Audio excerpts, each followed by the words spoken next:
எங்கள் வீட்டு பின்னாடி இருக்கிற ஒரு குட்டி குளம். அந்த குளத்துக்கு நடுவே ஒரு சின்ன சின்ன கோவில்கள், அதை சுற்றி சில பறவைகள்.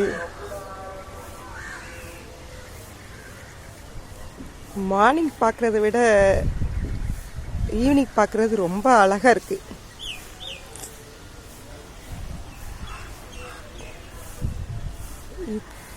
ஆகஸ்ட் மாதம் தான் இந்த தண்ணீர் வருது இந்த குளத்துக்கு.